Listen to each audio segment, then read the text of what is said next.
Gentlemen,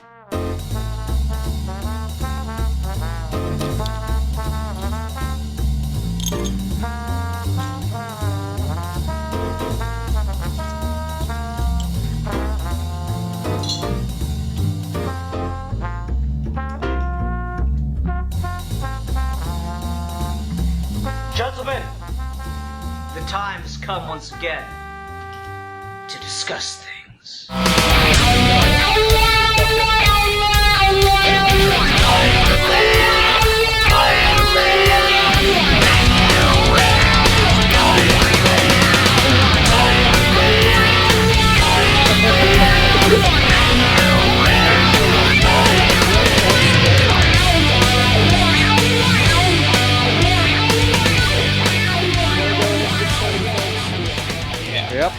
Hi everyone, welcome to another episode of Geeky Gentlemen. I am Sid Partu. Joining me today is Mr. Deadpoolzilla and Mr. Ruben DeBoard. Hello, gentlemen.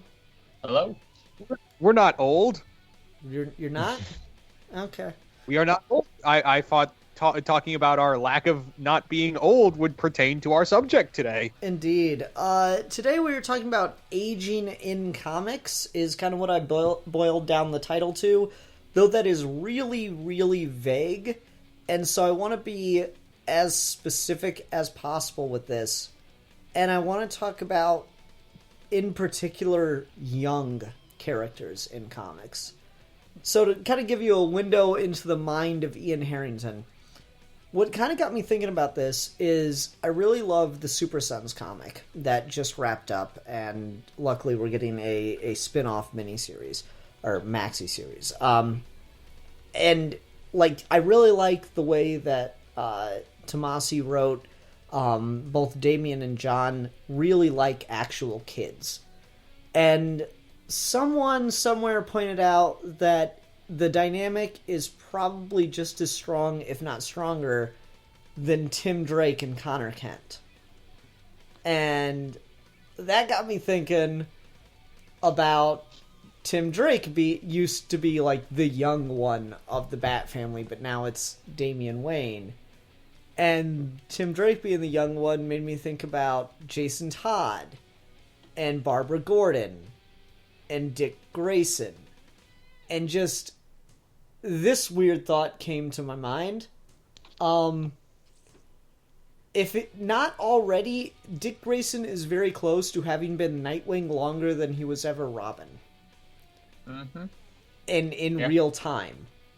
And so just this general area of how all of those characters have aged in the comics to the point where the Tim Drake being the young, relatable Robin isn't a thing anymore.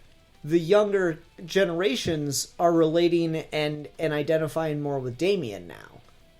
And eventually, Damian shall be replaced by a younger version of Robin, I imagine, as Bruce somehow never ages. So yeah, I'm just kind of thinking about the way that age works in comics, how the characters in comics, the young ones tend to actually age while their older counterparts don't, and just the weird relation that has with us as real people that actually age in real life. So I always assumed that Batman just had really good Rogaine. I mean, to be fair, in continuity, Batman has been de-aged through natural means several times. He's fought Ra's and been thrown in Lazarus pits and stuff like that in the past.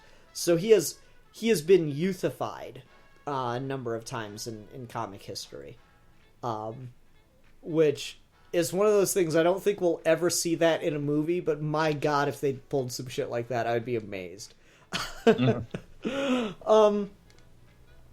yeah, I don't know, that's just kind of where my general thought of like the way that age works in comics. And maybe this is me getting close to a midlife crisis as I careen towards my 30s.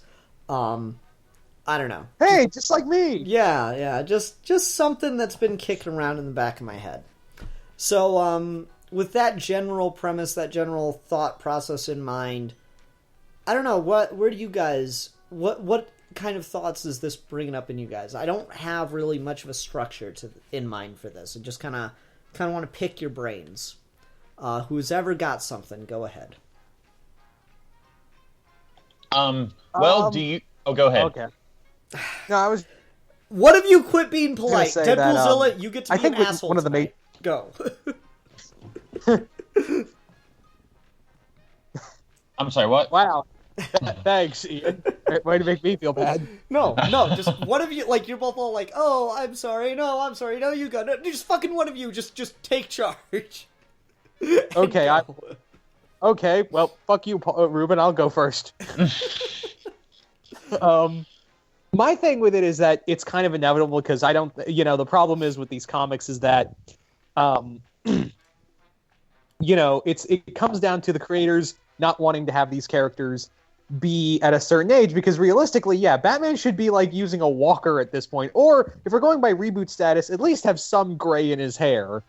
But the thing is, like, again, it comes down to comic creators finding some bullshit way to like mix up the timeline or something like that. Now, there are some characters where I can agree, where I can deal with them being, looking younger despite the ages, like Superman. Kryptonians age slower. I can buy that. Or Wonder Woman. Yeah, Wonder Woman.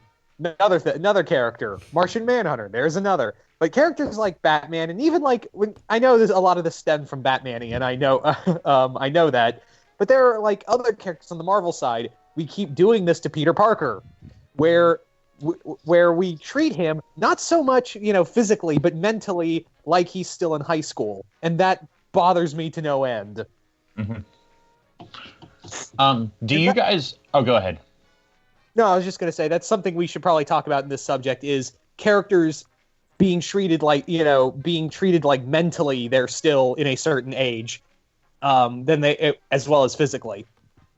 I'd say that comes from most comic creators are comic fans first. They grew up reading these comics, and then by the time they get into the profession, whether it's consciously or subconsciously, they are going to regress the characters to how they were when they were fans. So, like, this doesn't have anything to do with aging, but like in the X-Men comics in the 80s, Warren Worthington III became a servant of Apocalypse, and his skin turned blue, and his wings became metal. And then by the time you get to the early to mid 2000s, all of that was undone. And then by the time you get to 2010, 2011 or so, all of that is redone again, because I'm assuming Craig Kyle and Chris Yost were huge fans of him as Archangel, and so they wanted to bring that back. And so you'll have, like, Spider-Man. Most people are fans of Spider-Man from a particular era. I would say generally probably before 1980. And so they try to, even when, you'll have him go through these different phases in his life where he's like the CEO of his own science company, and then they turn him right around, and now he's, back to shooting photos for the Daily Bugle. And because that's what people are most familiar with, and that's their idea of Spider-Man.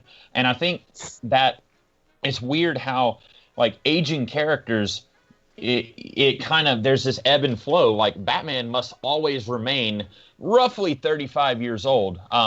Their legend has it that Frank Miller, the big reason that he started work on The Dark Knight Returns is because there was an unspoken rule at DC Comics that Batman could never be older than 30. And Frank Miller had this, like, dawning where he's like, I'm older than Batman. And, like, that kind of just, like, hit him like a ton of bricks. And so he came up with this idea of an old Batman story. And it's weird that, Nightwing, like, if you look at the timeline, there's been 4 Robins. It doesn't make any sense. If Batman is 35, like, he would have had to have been, like, 18 when he adopted Dick Grayson, and this logistically, none of that makes sense. But for me, anyway, I'm willing to just ignore that and just look at the stories. But then you look at Nightwing, who's, like, in his late 20s, and it is a little weird. Some characters will get aged at a faster rate than others, and it's not just in comics. In the Peanuts by Charles Schultz, Linus, he was like the age that he is when you read Peanuts now, and Sally was born, and then, like, out of nowhere, she's suddenly the same age as Linus. Like, she was aged much faster than Linus. So, like, this happens outside of comic books, and that was a thing. Do what? That was a thing. Yeah. She was born in the strip, and then next thing you know, she's like the same age as Linus. That's weird. Huh. Yeah. The way in which that we like seem to keep some characters the same, and then like we move them forward. And I think Dick Grayson's kind of the interesting thing to talk about there, because I think of this very particularly as the Robin dynamic, because Robin was originally created as a character for kids to stick with and kind of imagine themselves as, to a degree, of them adventuring alongside Batman. And it took off so well that it was basically copied and became the standard for a lot of things across the industry. You know, Bucky had, or Steve had, Captain America had Bucky, Green Arrow had Speedy, all these, you know, sidekick characters. Like, it became kind of a standard in the industry, and then Dick Grayson kind of broke the standard in Teen Titans by becoming Nightwing and evolving and growing as a character in and of himself, becoming his own man kind of thing. And that was pretty profound and shocking, but the writers at DC wanted to still use Robin in stories, so they had to create a new Robin in the form of Jason Todd.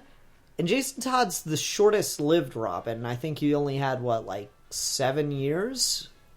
Someone correct me if I'm wrong? Yeah, and he only had 2 good stories. Jim Starlin's Batman the Cult, and When He Died. No, Death in the Family is not a good story. No one would give two shits about Death in the Family if Jason Todd did not die in it. Yeah, that's the point, is that's the 2 stories you think of when you think of Jason Todd Robin. Mm-hmm. Yeah. So, like, he's only around for a couple years, and then we have Tim Drake for a good long while. About, 15 to 20 years, Tim Drake's, like, the only Robin. And there's certainly other Bat sidekicks in that era. You got, like... Cassie Kane. Yeah, you got the new Batgirl comes in.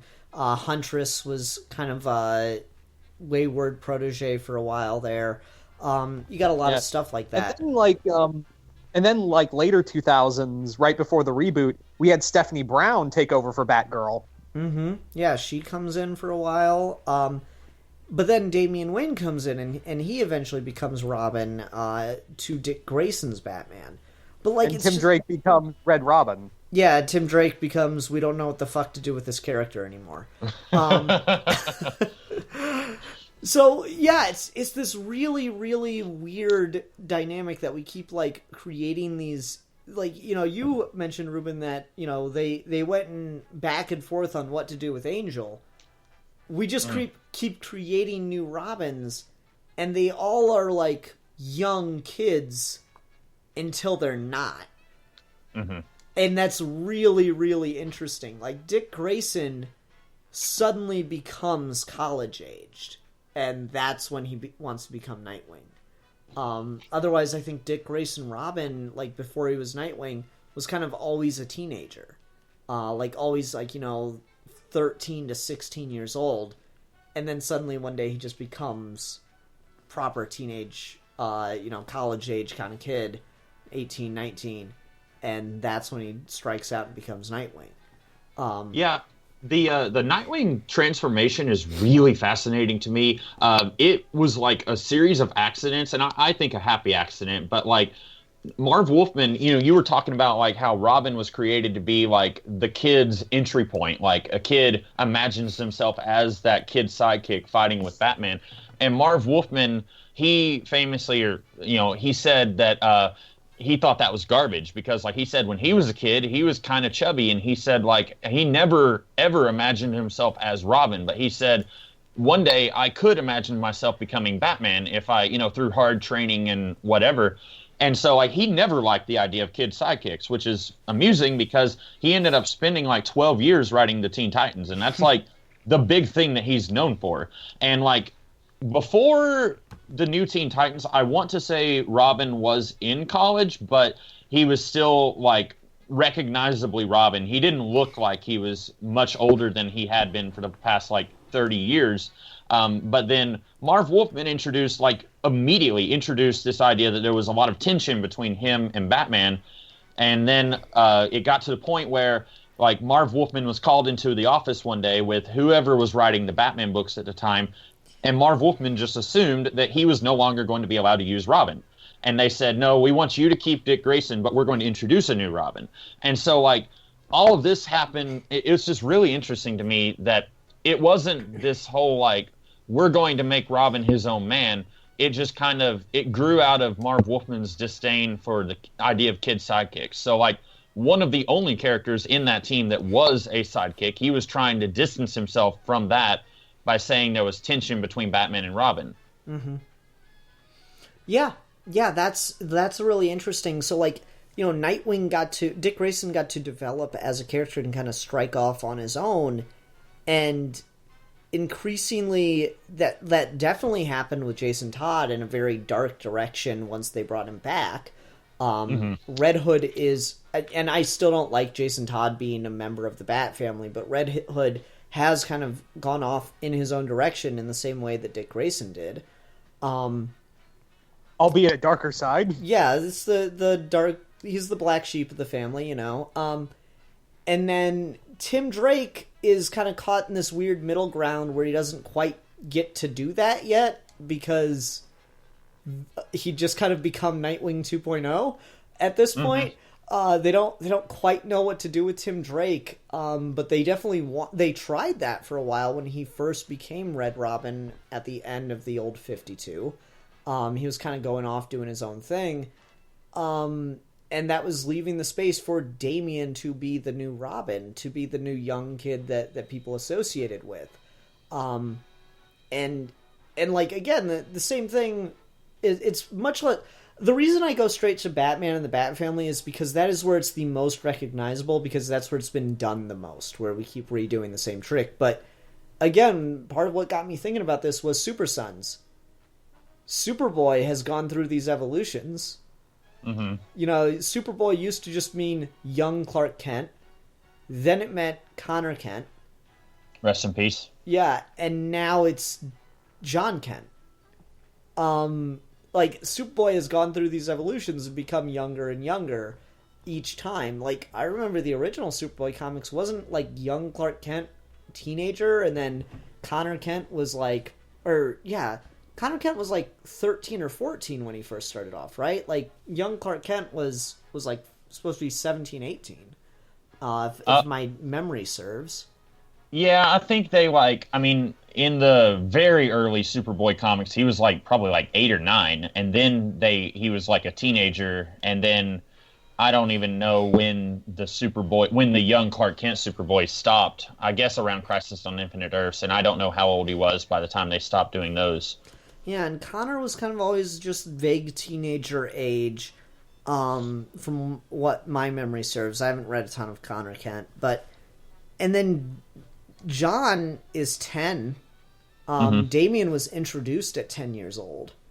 So he'd be like 13, 14. Well, they say he's Damian's 13 now. Damian is 13 in comics right now. So Damian was introduced 2006. It's been 12 years, and he's aged 3 years. So that's the other side of this. Let's see, if I'd been reading monthly comics when Damian Wayne was first introduced, I would have been 16, and now I'm 28, and Damian Wayne has aged 3 years to my, 12. So that's very depressing. I know, it's weird the way comic book characters age, and like, to be fair, it makes a lot more sense in the Marvel universe. Like, Marvel has actually addressed this on multiple occasions and even baked a reason into continuity with, what's his name? Franklin Richards. I couldn't remember his name. Franklin Richards and his reality-bending capabilities is intentionally keeping everybody around the same age. Huh. Even though time continues to move forward. So, like... It's that's kind of weird. He's literally God. Yeah, like it's like that episode of Justice League where like they go to the Silver Age Earth counterpart, and there's like the little fucking mutated kid that's like been changed by the radiation and shit. That's exactly what Franklin Richards is. Only I like him a little more. Yeah, I mean, he's sweeter, but you just haven't seen him when the fucking reality warping perceptions fall away. I want to, like, at some point, we have got to have, at some comic, Franklin Richards and the Beyonder face off. No, but, like, it's weird that we keep doing this, and we keep, like... Time has passed. Do what? I'm sorry, what were you saying, Ruben? You can make kind of an educated guess at how much time has passed based on how old Franklin Richards is, because he wasn't alive at the start of Fantastic Four. And so now, like, if Franklin Richards is 10 or 12 or whatever, then you can say, okay, like, Peter Parker was, like, 17 or 18 when Spider-Man was first introduced. So now, in theory, he should be in his, like, almost 30s. And so, but then... Like we said earlier, people know Spider-Man as being, like, right out of high school, you know, in his, like, young professional age group, like, just in college, just out of college. And so people aren't comfortable with the idea of putting Spider-Man in his 30s. Mm-hmm. Yeah. And Spider-Man's a good one to go to because he keeps getting pulled back to the point where they had to introduce this massive continuity-breaking event That was terrible. That was terrible, and I've never met a single person who likes One More Day. I've never even read it. I've never even read it, but I just know it by reputation, right? Oh, yeah. We all do. Yeah. Yeah, Joe Quesada one time said that basically, I mean, we all know Joe Quesada hated the idea of Peter and MJ being married, and so he said it was either One More Day, which was, what did he say? He said it was like it screwed with 20 years of continuity, or it would have been some other event that screwed with 30 years of continuity. And I think we were all thinking, no, you didn't have to do that at all. You didn't have to screw with continuity. You could have just let them be married, goddammit. Yeah. Yeah. But the thing is, like, no one likes that idea because, according to, like, a lot of writers think, oh, it's so hard to write a married couple, even though I'm married. I don't understand that whatsoever. Fucking Sue Storm and Reed Richards get along just fine. T'Challa and Storm were a great couple. Until APX. Yeah. What are some other ones? Are Luke Cage and Jessica Jones still a thing? They're separated. Oh, God damn it, people. Sorry. Yeah. Lois Lane and Clark Kent? Yeah, they're still together, but I'm afraid Bendis might try to ruin it. Nah, I don't think that's what he's doing. What? I'm sorry. What's wrong, Deadpoolzilla? Are you gonna go on a Bendis rant? No. What's Ruben trying to say? Okay. Mark Waid famously he hates the idea of Clark and Lois being married, and like I like a lot of Mark Waid's writing. I do not understand like Clark Kent can never be married.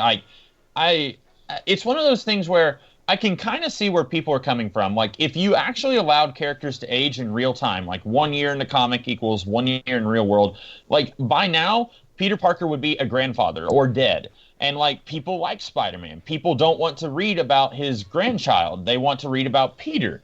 And so I can kind of see where they're coming from. We don't want to see these characters actually age in real time. But at the same time, if Peter remains 17 years old for the rest of eternity, that's eventually going to get really stagnant. And so we have to see some change. And so they have to create this balance of letting there be some change in the characters' lives and letting there be some forward momentum in the status quo while not letting it get so far advanced that it becomes unrecognizable as the concept that people fell in love with in the first place.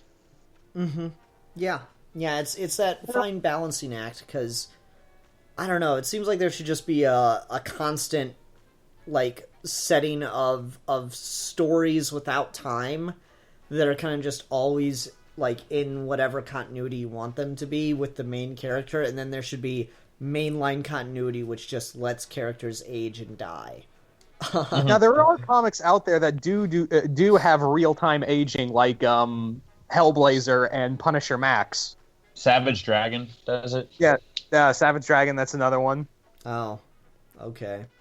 Yeah, that's a good point. I'm trying to think of some others that that do that. Invincible by Robert Kirkman and Robert Otley or Ryan Otley. Ryan That, Yeah. That's another one. Walking Dead did that. I think they still do that. There is a since we've been talking about DC quite a bit, there is an Elseworld miniseries from the late 90s, early 2000s called Superman Batman Generations. It is one of my favorite John Byrne stories. It takes the idea that Superman first appeared in 1938 and Batman first appeared in 1939, and then it ages them in real time, and sort of. And so it's a 4-issue miniseries. Each issue has 2 stories. So like the first issue is 39 and 49. The second issue is 59, 69, etc. And it's really interesting. There was 2 sequels, and I've only read the second sequel. I think the first story is really good. If you like the idea, if you want to see the idea of superheroes being aged in real time and like having that explored in a story, I would recommend Superman Batman Generations, written and drawn by John Byrne. And it's one of those things like I would love to see more of that. Like, let's do an ongoing series.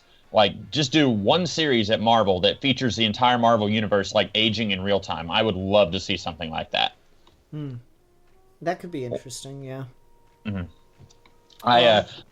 Go ahead. No, please. I recently read X-Men Grand Design, which is a 2-issue miniseries, and it kind of sort of plays with that, where it ties Charles Xavier's origins to World War II. Like, it says that his parents worked on the Manhattan Project, and it's kind of playing that where the X-Men are set in the 1960s, and it won't actually age the characters, but it's interesting to see some of those original concepts that were used in the series be used in a story that just came out this year. Mm-hmm. Yeah. One thing that I think about when I think about characters aging has to do with the idea that whenever they do age, we tend to really like the stuff that comes from that. Like, I want to try to get off Batman, so I'm trying to think of something. I mean, shit, I'm having a real hard time. I've got something. Go for it. Marvel Knight Spider-Man. That's a really good show of Spider-Man not only growing up, because not only is he like he's still married to Mary Jane, and they have some great like character interaction that makes him feel like a real couple, but also he's grown up as a person where Peter's not like a high school math teacher. Mm-hmm. And this was all in continuity, and yeah, the whole thing with Joe Quesada was like, no, I don't like this. This is change. I don't like change. Was that written by Mark Millar? Yeah, that was Millar. Okay, I have read that. It's been a while, but I read it. Oh, I got one. We all really, really like when characters age. Like in The Flash with Wally West. Wally West is everybody's favorite Flash, except for Jeff Johns. Allow me to borrow from Comic Pop a speech from them. I'm Jeff Johns! I like Hal Jordan and Barry Allen! And I don't like how Guy Gardner is like not a Green Lantern, so he's a Green Lantern too! You better be nice to me and like all my stories, or I'm gonna bring back everything I like! Oh, you did? Well, I'm gonna make a sequel to Watchmen! Yeah, I mean, but yeah, seriously, we do really, really enjoy it when characters age and get to come into these roles. Like, Wally West becoming the Flash was a really big deal for the idea of legacy characters in comics in the main days. Jay Garrick Flash is kind of like, okay, Jay Garrick Flash would count if not for the fact that Barry Allen didn't exist pre Barry Allen existing, right? That's a convoluted sentence, but you know what I mean. Like, Barry Allen wasn't a side character in Jay Garrick's comic, and then he took on the mantle, despite what DC would like us to believe. They just retooled the idea of the super speedster and called him Barry Allen. But, like, Wally West becoming the Flash was a big character moment because he'd been Kid Flash for years. And that was a big deal, and it was like a lot of Flash fans, a lot of DC fans will tell you Wally West has the best Flash stories, and a lot of people are of the opinion that now that Barry Allen's back, he's Diet Wally West. He's not the same Barry Allen that died in Zero Hour. He's the same guy as Wally West has been. It's just Barry now. I thought, don't you mean like Infinite Crisis on Infinite Earth? I thought he died in Zero Hour. No, it was Crisis. Oh, okay, my bad. Yeah. I'm sorry, I'm used to the fucking 0 Hours got the image of the, like, empty Flash cowl, and I always associate that with the Flash dying. I don't know why. You're not the only one. It's been forever since I read 0 Hour. They probably brought him back and then killed him again, because that whole thing was about time, and like they temporarily brought back Barbara Gordon as Batgirl in that story, so I'm sure that Barry was in that somehow. That might be why, anyway. Yeah, just like seeing Wally West turn into the Flash was a really big deal, and it's a lot of people, myself included. I don't have too much authority to talk because I haven't read a lot of Barry Allen Flash stuff, but the Wally West Flash stuff is really fucking good. Like, he's got some of the best stuff.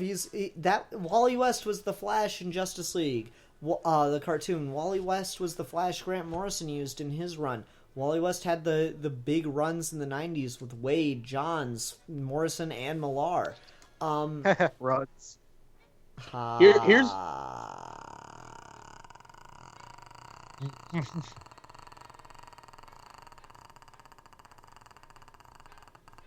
And that's the reaction I wanted from Ian. Carmine Infantino, who, if I'm not mistaken, co-created Barry Allen.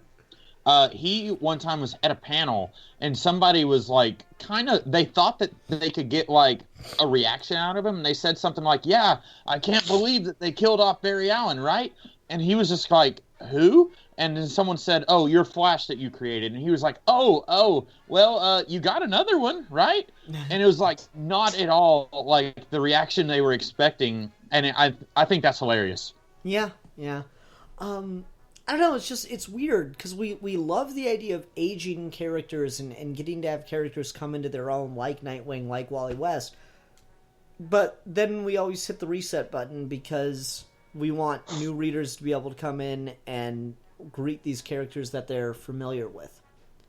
Yeah, that's kind of Marvel's mindset more than DC. I mean, DC's been handling it a little better, but Marvel's been like, "Oh, we'll just do another #1 for a new story arc, and all these, but it's still a storyline where you gotta follow."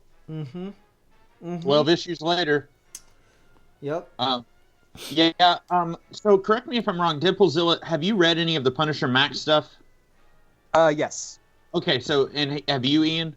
Which volume? Because there's been multiple runs called Punisher Max. Okay, I haven't read any of it. So, like, the Garth Ennis stuff technically is not set in the Marvel Universe, right? It's just kind of its own thing? It's kind of half in, half out. Okay. And so, but, like, the way that I understand it, you can have Punisher Max, and, like, is the Jason Aaron stuff, is that a sequel to Garth Ennis' stuff, or is it its own thing also? It's kind of it's more of its own thing. Okay. Yeah, so, I think I've read the Aaron stuff. The way I understand it, you can have Punisher Max, and you don't, like, it's not interacting with anything in the Marvel Universe, and then, like, Frank Miller. Frank Castle can be a Vietnam veteran and be in his 50s and 60s in those stories, but then you can also have Punisher who is in his mid to late 30s in the Marvel Universe simultaneously. And I don't know about anyone else. That doesn't seem confusing to me. You can just say, this is its own thing. Here's a Punisher story that Garth Ennis and Jason Aaron are going to tell. It's its own separate story that's not in the Marvel Universe. It's not even the same Frank Castle. And, like, they kind of... Go ahead. Well, here's the thing, Ruben. There was a storyline that kind of explained why Punisher looks so young now. And it's really confusing. So strap in, boys. Okay, so there's a storyline called Punisher Frankencastle, and it's exactly how it sounds. So Punisher gets killed by Wolverine's son Daken, Hate that guy. But however, but basically what happens is that the Legion of Monsters stitches up Punisher and makes him like a Frankenstein-type monster, and he goes out to fight this cult of Nazi samurais. Love it. Stay with me. And by the end of it, he uses this thing called the Bloodstone to not only restore his body, but also bring him back and also make him younger. So he's back to having, like, because he was getting on in years, but now his body has been, like, restored to, like, its late 20s, early 30s. Okay. Huh. Comic books are weird, man. So, like, I don't know if either of you have heard... The storyline of the monster hunting Nazi samurais is weird. You could have fooled me. Yep. So I don't know if since we're talking about Punisher, I want to bring this up. Guys, can you see my screen? Yeah. So this is I'll put this up in the video if I remember, but this is the cover for Cosmic Ghost Rider #1, which is coming out soon. And I mean, sure, Ghost Rider in space, why not? You notice this skull on the chest? Yep. Yeah, it's Frank Castle. Yeah, I read the Thanos comic. It's Punisher who's Cosmic Ghost Rider. Yes, I don't know why. I don't understand comic books sometimes. It's the most batshit crazy stuff. Because, like, you got Frank Castle is relatively speaking one of the most down-to-earth superheroes, to the point where he's basically just 2 steps away from a real person.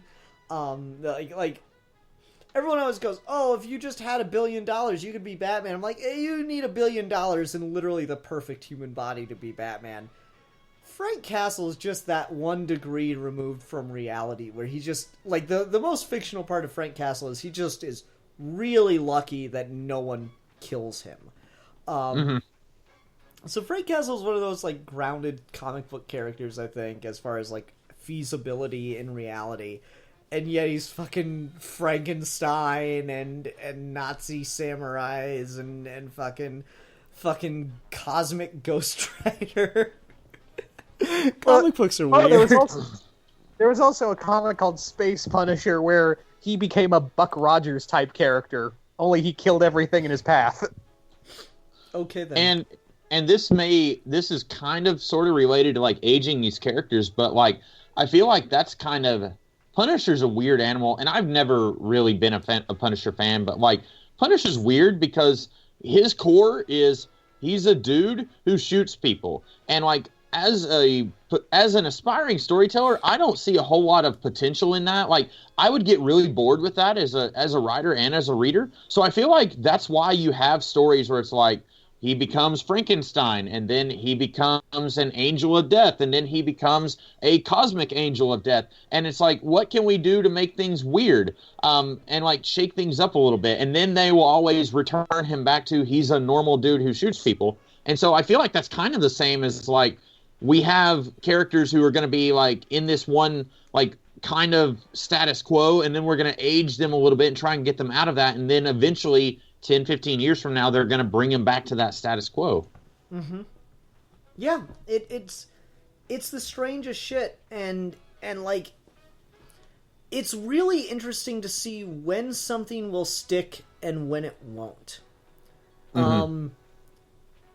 I'm somewhat sure Ted Kord will never be the mainstay Blue Beetle again. Yeah, I'd say you're right. I am reasonably sure that's not happening anymore. Like, there may be a story, like, correct me if I'm wrong, maybe you guys have read Blue Beetle, I definitely haven't.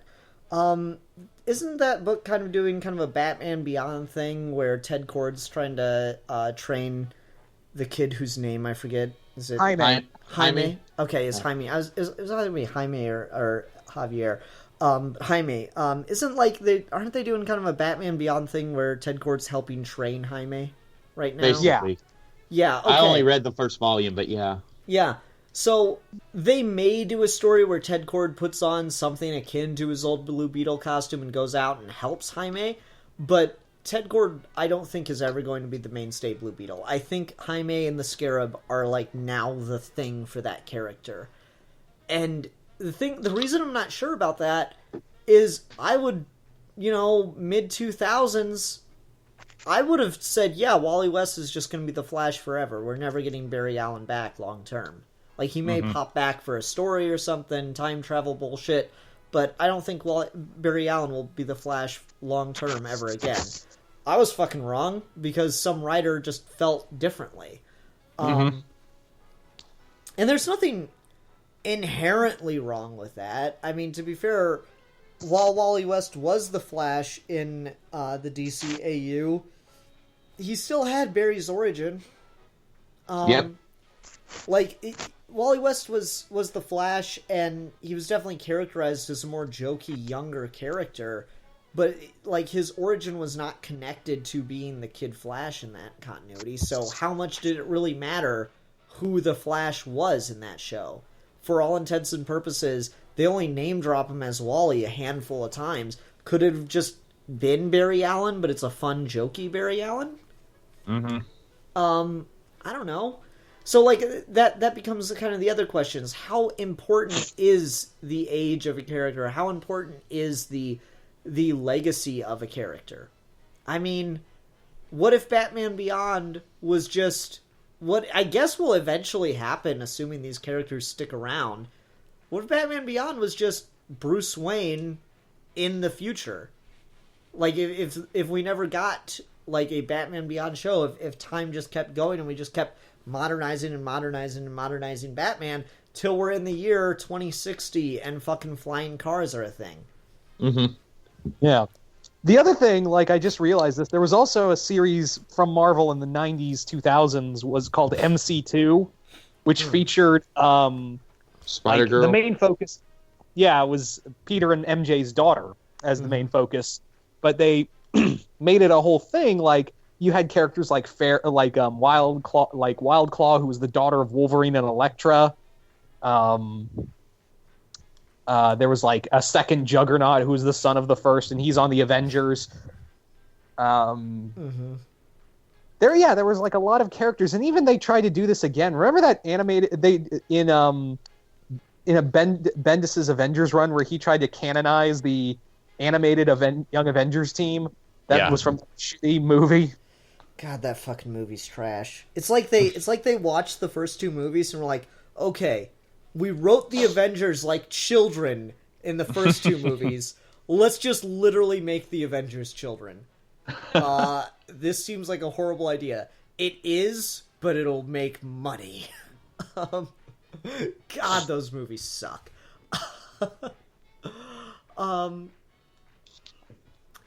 Yeah, but it's weird especially when we do like this look to the future thing. Like, how fucking much of a mindfuck is DC 1 million? Because if comics are still around in the 8,000th or 85,000th century, who's to say that Bruce Wayne won't still fucking be Batman at the rate we're going? Yeah.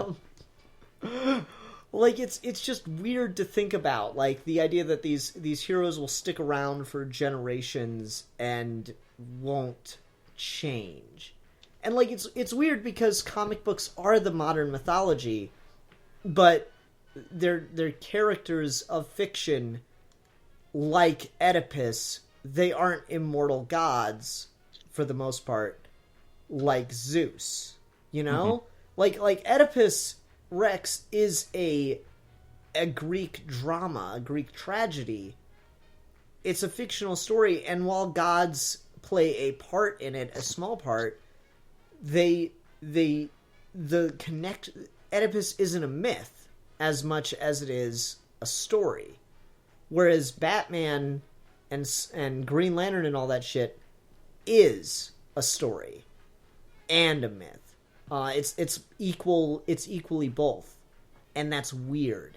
There's another one to talk about. Why the fuck does Earth have, let's see here, Hal Jordan, Guy Gardner, Jon Stewart, Kyle Rayner, Simon Baz, Jessica Cruz? Why the fuck does Earth have 6 human Green Lanterns?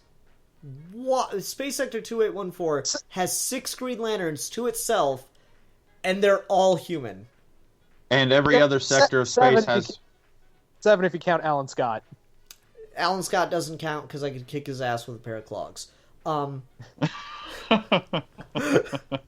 I will never respect anyone whose ass I can kick with a pair of clogs.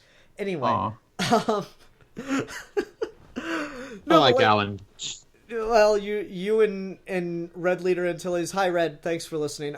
You and Red can go join. Can go start the Alan Scott fan Twitter account, the Let's Talk Alan Scott account, and all 3 followers you have will all talk about how cool Alan Scott is.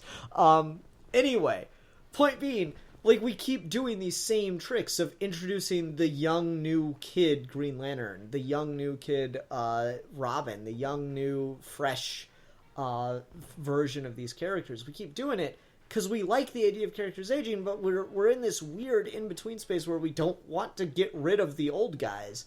Like, Ruben, you and I have talked about this.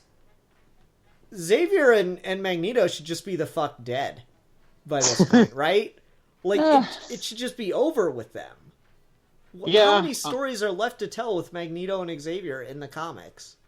Well, as if you're just looking at like what people know, like the classic like Magneto believes this and Charles believes that, and they're always butting heads, then there is a limit to that. But like, I do think there's room for these characters to grow. Like, I just recently, earlier this week, I read Cullen Bunn's Magneto series, and it's really good. And it plays Magneto kind of like a superpowered Punisher, where he's going after people who commit mutant hate crimes, and he's not just a raging psychopath. He's not killing innocent civilians, but he is killing people, and he's got a process to him, and he's a very fascinating character, I think. But then the character has had to change and grow from how he was in the 60s. And I think that's where, like, you can look at Batman. We talked about him a little bit. You know, a lot of times people will say, like, there's this core to who Batman is, and there are a few elements that are, like, non-negotiable with Batman. Like, his parents died in an alley, like the Pearls, and, you know, Joe Chill, and sometimes it doesn't even have to be Joe Chill. You know, you look at the 1989 Batman movie, and then, like, there's all this stuff that's, like, classic Batman, but, like, I don't know if either of you have read, there was this thing that Win Ween wrote in the mid-'80s called The Untold Legend of Batman, and it was basically taking all of the disparate elements of Batman from before Crisis on Infinite Earths and, like, trying to tie it all in and make a cohesive origin. And, like, there's all sorts of really weird stuff there that is not, like, it was part of who Batman was at that time, but now nobody would ever think that that's part of what Batman is. Like, Joe Chill's aunt or Joe Chill's mom, like, helped raise Bruce at one point after his parents died. And so, like, there's weird stuff. And a lot of times I think aging these characters, these writers are trying to say, what is it about the character that is absolutely essential? And, like, they just want to boil it down to just, like, what can we get away with changing? And then what can we get away with, what do we have to keep? And then in trying to change stuff, like, they're looking at ways they can change these characters and evolve them. And I guess aging the character is just one way to do that.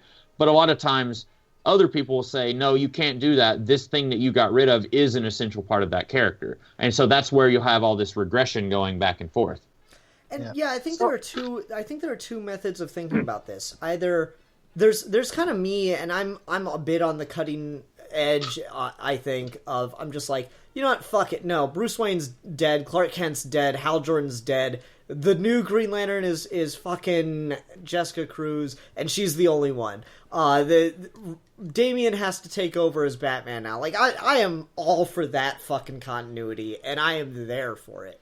I love Bruce Wayne as a character. Bruce Wayne Batman is an endlessly fascinating character. But as far as reading mainline continuity comics, I am willing to be there for the experiment of let's just let these characters live and die and have it matter long term. But then there's the other mindset of, no, we never want anything to change. We never want to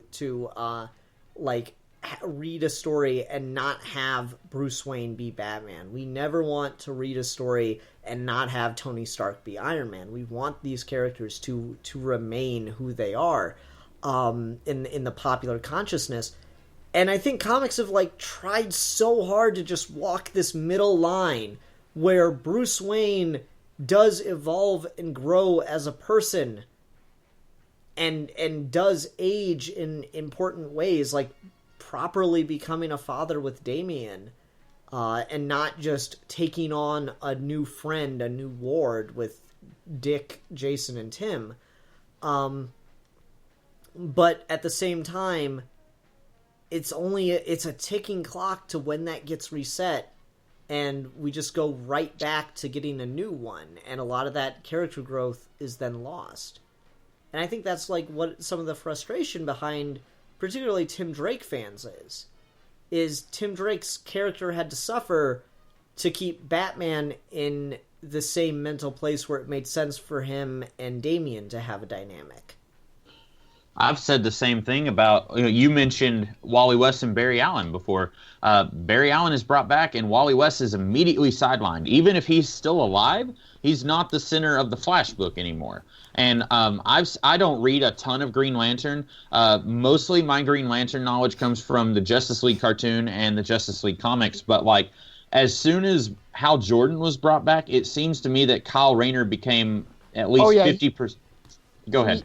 The moment Hal Jordan came back in Green Lantern Rebirth, Kyle Rayner, just everyone was like, fuck him. Mm-hmm. I disagree with that. Kyle Rayner got some great stuff to do in the Green Lantern Corps book. I will say that, yeah, you're right, that it but he didn't become like the main focus of the Green Lantern stuff. But in at least he got more to do than Wally. I'll say that. Yeah, Wally got straight fucked. To be fair, Wally got erased from continuity, and now they're trying to kind of deal with that poorly, from what I understand, from what I'm hearing from some Flash fans, but including Jake Carlson. This is the night for me to shout out to my subscribers. Hi, Jake.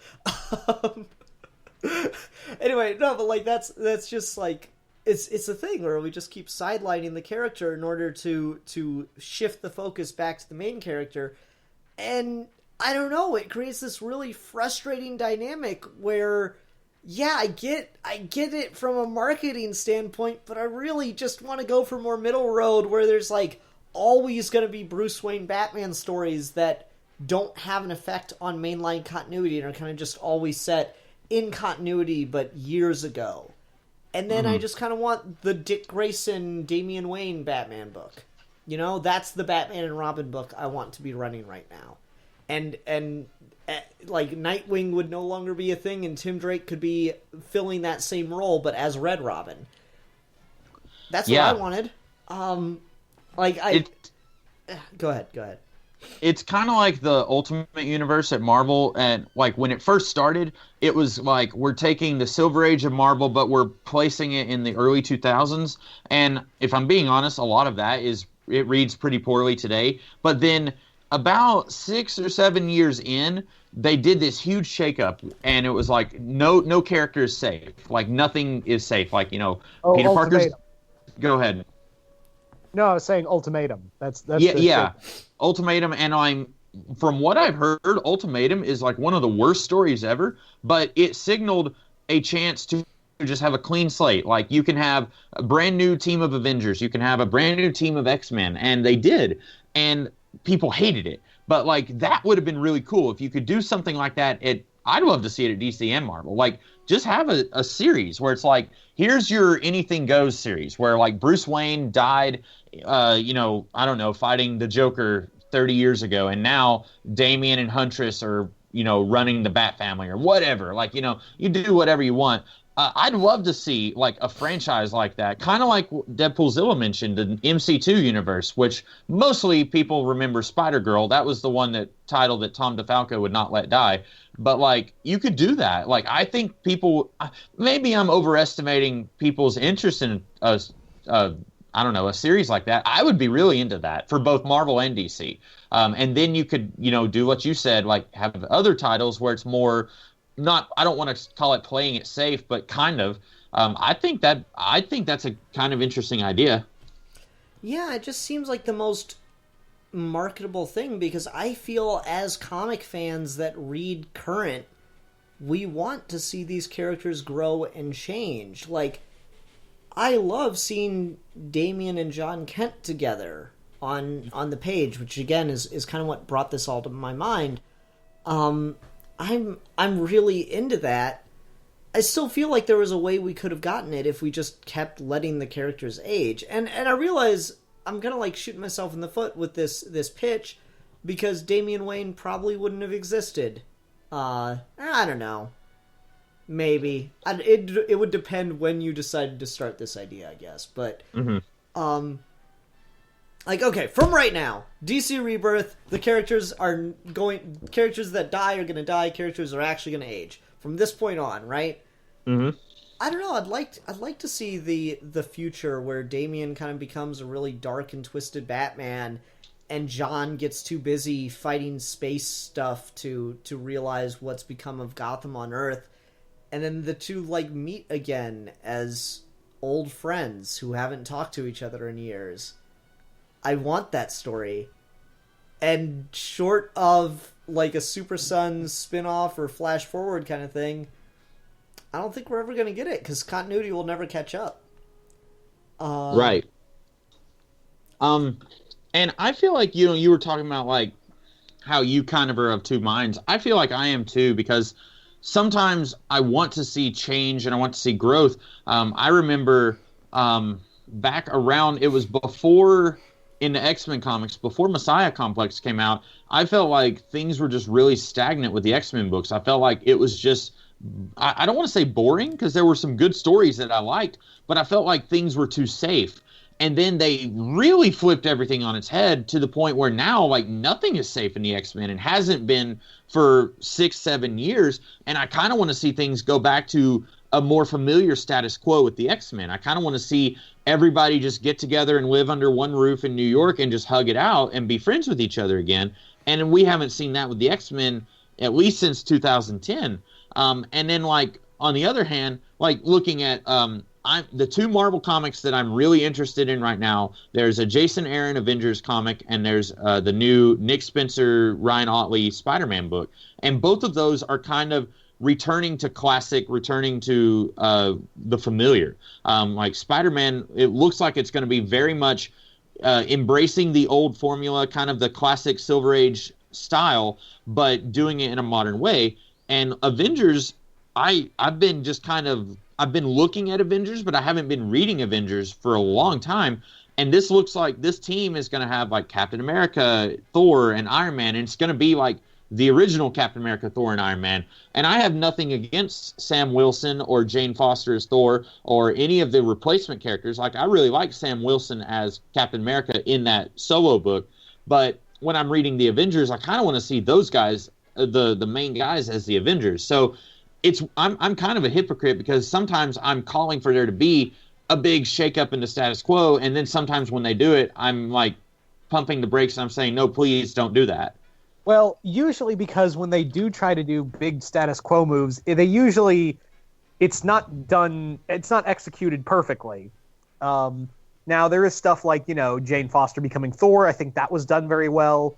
But there are so many other points where you can look at something and where it tries to do big status quo change up, like, again, One More Day.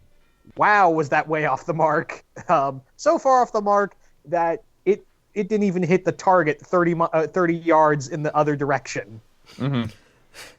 Or like Miles Morales, like, yeah, if they had tried to do Miles Morales in the main universe, it wouldn't have lasted 6 months. Nobody would have wanted that. But because they were doing it in its own little universe, they were allowed to let it grow. And now people like Miles, and he can coexist in the same universe with other Peter Parker. And you're dead on that, because guess what other character, like, it's the same premise created by the same guy, and Riri Williams has not been able to take off. Mm-hmm. Yeah. And I don't know, maybe if they had tried like a sidekick mentor role, maybe it would have worked. I don't know, because I haven't been reading Iron Man. I don't know what they've been doing. Neither have I. I don't know the quality of Riri Williams. I'd have to trust someone like Steve, who's read more Iron Man than I have. But just in general, like, there was a huge backlash against Riri Williams. Some of it, of course, by asshole fans, but some of it because she didn't have enough time to really step into her own character, from what I hear. Mm-hmm. And, that's it's interesting because, like, we're getting a Miles Morales Spider-Man movie. And that's the part that's blowing my fucking mind.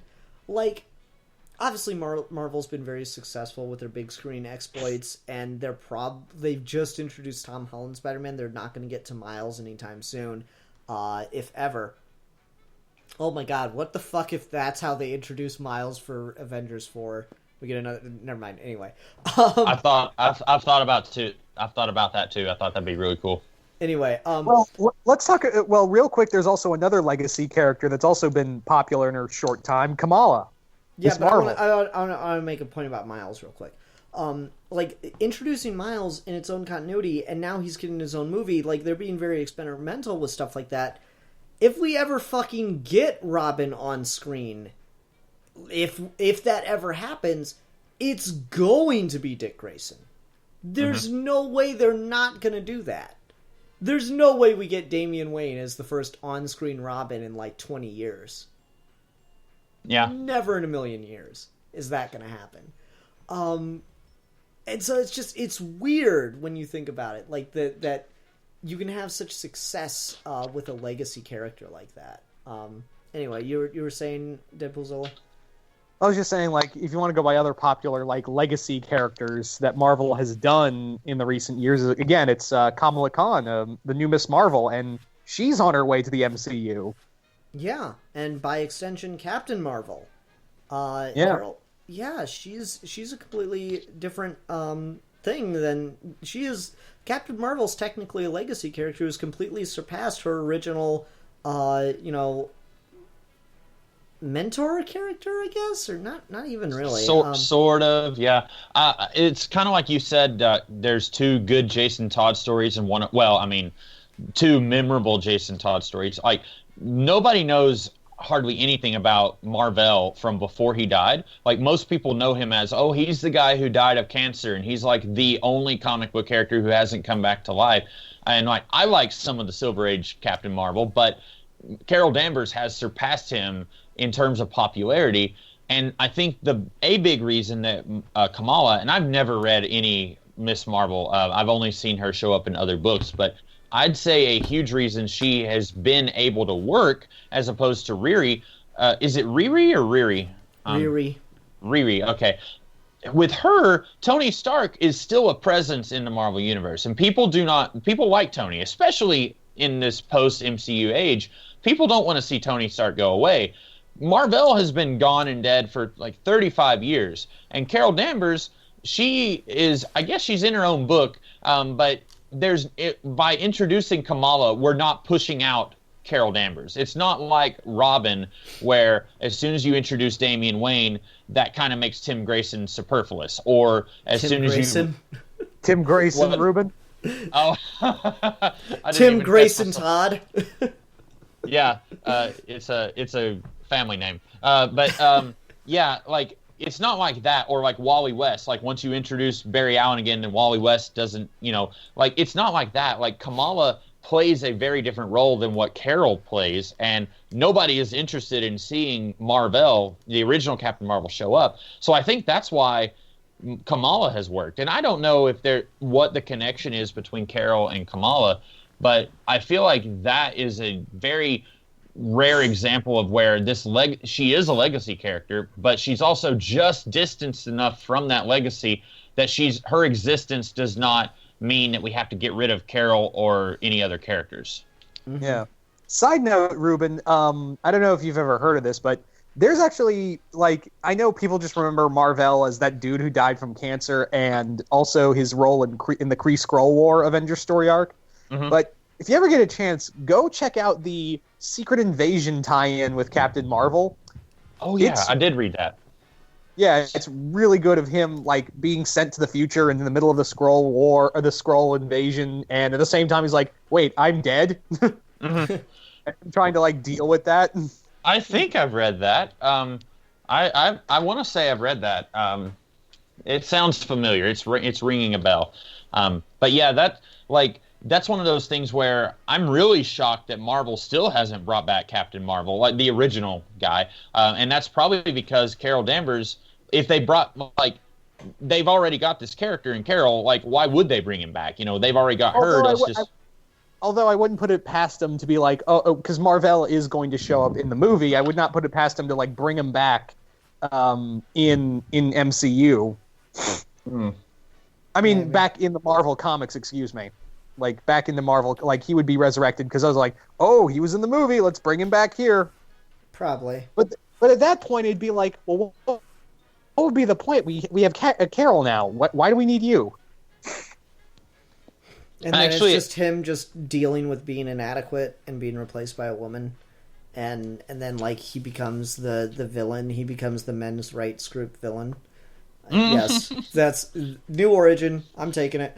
I had this idea, not even a pitch, just an idea in my head of, how like in the 50s and 60s you had the Superman family where it's like Supergirl, Superman, then Krypto, and it's like a Superman family. Even on up until today, you've got that. I had this idea in mind where it's like you've got Carol, who's like in charge of the Captain Marvel family, and then Kamala is like her sidekick, and then get like a dog in there, and then have Captain Marvel be like a ghost who's like, he's there and he's hanging out, but he's dead and he's a ghost. Like, that's my pitch. Marvel, you can have it. So he's a force ghost. That's wonderful, Ruben. Yeah. Hey, I'd take that over him being brought back alive. Okay, so the other thing I wanted to make sure we talked about, and we've gotten a little about, or we've danced around a little bit, but I wanted to make sure we got into it, was the fact that the characters in comics don't age, but we do. And I want to talk about that. So does anyone have any feelings where they're like, have that realization that you're now older, like grew up reading Robin and then have that realization you're now definitely older than Robin? Anything like that? Yeah. Not with me, but because I grew up reading with Dick Grayson when I started reading comics, and have him be, I'm at the same age as Nightwing. I'm like, okay, that's fine. It's going to be really weird when I'm older than Spider-Man. That's the moment where I'm going to go, I'm older than Spider-Man, and that's where I'm going to sit in the corner and cry. Yeah. When I first started getting into comics, I gravitated towards books that featured teenagers, because I was weird, because I thought, like, oh, teenagers are closer to my age, so, like, those are the characters that I like. And so, like, now, in retrospect, it's like, no, if a character's a sucky character, it's a sucky character. Like, when I was a kid, I liked Wesley Crusher in Star Trek, so, like, I was weird. But, like, I would always try and grab, like, a comic with Tim Drake or Connor Kent, and now, like, I don't even know how old Tim Drake is supposed to be. Probably like 18. The last I saw, he was like getting an acceptance letter into college. So it's weird for me that, like, at one time he was older than I was, and now I'm 10 years older than he is. So that is weird for me. But at the same time, like, I just accept it. Like, it'll be really strange for me when I'm like the same age as Reed Richards or, like, Professor Xavier or something like that. But who knows? I may not even be reading comics by then. I don't know. Yeah. The thing that's kind of put this in my head about the aging thing is, I was like, I want to say 19 or 20 by the time I started reading Damian in comics, so I wasn't even close to his age of 10. And yet, reading stuff like Super Sons, I find myself relating so hard to Damian, and in a really particular way, in that I'm remembering what it was like to be a kid. I'm remembering these experiences of childhood, and I'm so far removed from that now as I grow older into proper adulthood and dealing with, like, Haley and I are looking for a house right now, shit like that. It's just, like, I'm married. It's going to be my 1-year anniversary the day this episode uploads. I'm looking for a house. I'm a proper adult and everything, and yet I'm sitting there reading a comic about a 13-year-old and his younger best friend. And I feel like so much connection to that. And so it's putting me in this really weird space. So of course you can feel that. It's fiction. That's the whole miracle of it. You can relate to things that never actually happened, but in a way they did because they happened in your head. And so I don't know, it's just this weird feeling I'm getting where I'm like, I'm so much older than this, and Damien's going to be younger than me for the rest of my life. Maybe that's why I'm so eager to have Damian Wayne Batman, so Damien can be older than me, and I won't feel... You're gonna get your wish with Grant Morrison's graphic novel coming out soon. Oh, you're right. Yes, thank God. Wait, what graphic novel is that? I haven't heard about it. Oh, he's doing Arkham Asylum 2 with Damian Wayne Batman in the 666 continuity. Oh, okay. Yeah. That would be interesting. Yeah. Something you said kind of reminds me of a Grant Morrison quote where he one time said, "Superman is more real than like me or you because Superman has been around for about 80 years now, almost 90 probably." No, he just celebrated his 80th birthday. Okay. So he's been around for 80 years. You and I, like 100 years after we're dead, Superman is still going to be a thing. It may not be ongoing stories anymore. Comics may have taken on an entirely different form by that point. But like, I think at this point, Superman has taken on the same pop cultural significance as Sherlock Holmes, where like, he's a fictional character, but Sherlock Holmes is more real than like some people who existed in the 1800s because like, he's still around in our heads, like you said. Like, it happened in your mind. And Grant Morrison said something like that. He said it much more beautifully than I can. Oh, yeah, no, that's one of Grant Morrison's best quotes, and you completely butchered it, but I love you anyway, Ruben.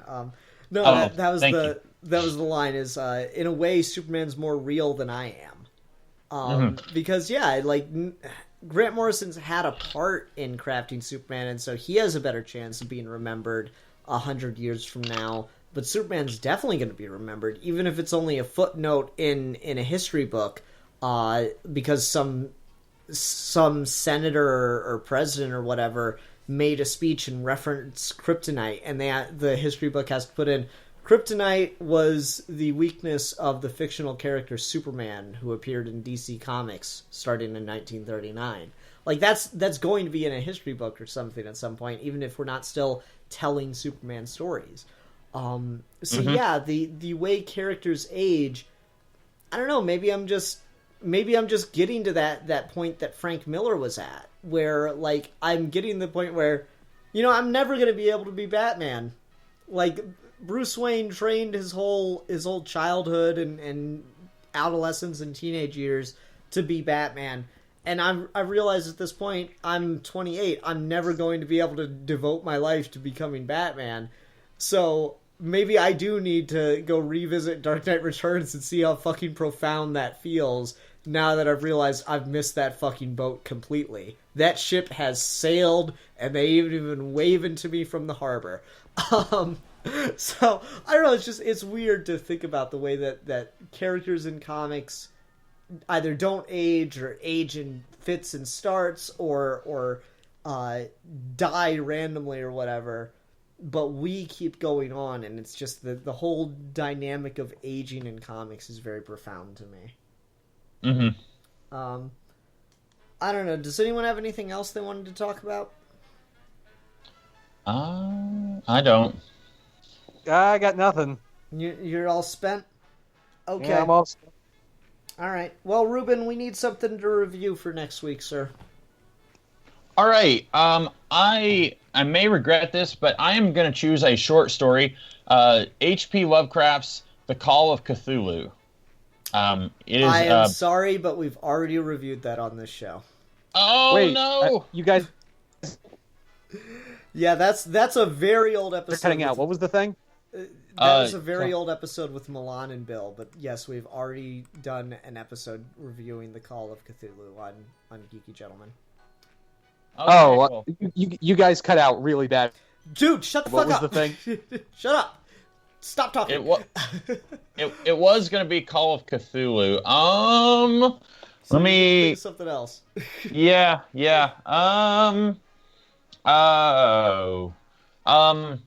Let's do. I mean, you could pick a different H.P. Lovecraft story. It was The Call of Cthulhu, Shadow over Innsmouth, and Colors Out of Space. So you can pick literally any other H.P. Lovecraft story. Other than those that you just mentioned? Yeah. Let me look up H.P. Lovecraft Cthulhu stories, because I've read a few of them recently, and they are like 3 pages long, and I don't know if we'd be able to get a podcast out of one of those. So let me look up some of these that are. Oh, it'll take me a second here. You're fine. You're fine. Deadpoolzilla, sorry I yelled, but you were like, I was trying to explain something to Ruben, you kept cutting in. I'm like, shit, one of you, shut up. I kept cutting out on my end, like, really bad. It's so cool, I was like, cool. shit, Podcasting, everybody! The miracles of professional YouTubers. Dang it! I'm gonna have to. I had a Ruben keeps list looking. of. I mean, I've got the complete H.P. Lovecraft. I can just start flipping through it and start naming off some stories. Yeah, I've got a H.P. Lovecraft book, but it's not complete. Like, there's several of the ones that I read. I ended up finding them. They're in the public domain but they weren't in that book. Okay, here we go. The complete fiction. Oh, I mean, I suppose I wouldn't be wholly against doing another one, or re-reviewing something, but I just, thinking out loud. Right. What's the other one? What's the one with the Cliffs of Madness or the Mountains of Madness? What's that one called? I'm looking at At a list the Mountains of Madness is another really popular one I know of, but we've never talked about on here. Okay, I'm gonna look that up and see how long it is. I was about to suggest The Whisper in Darkness, but that's way a little too short. 723. Let's see here. At the Mountains of Madness is a good 60 pages in my book. Oh, wow. So 80 pages, actually. That'd be plenty of content to talk about. Yeah, if you guys are down for it, we can do that. Down, Deadpoolzilla? I'm down for anything right. Lovecrafty. Yeah, All right, cool. so All right, at the Mountains of Madness. Alrighty, awesome. All right. Ruben, thanks for the H.P. Lovecraft suggestion. I bought the book, and I don't read enough prose, so this will be a good excuse to crack the book open again. All right. Everyone, thanks very much for watching. Until next time, I'm the Philosopher. I'm the Comics Kid 2099. Oops, sorry. And I'm interrupted, apparently. You're interrupting is what you are, you son of a bitch. Bastards. And I'm the Don Juan of Comic-Con. Shut the video off. And we are your geeky gentlemen, and we will be discussing things.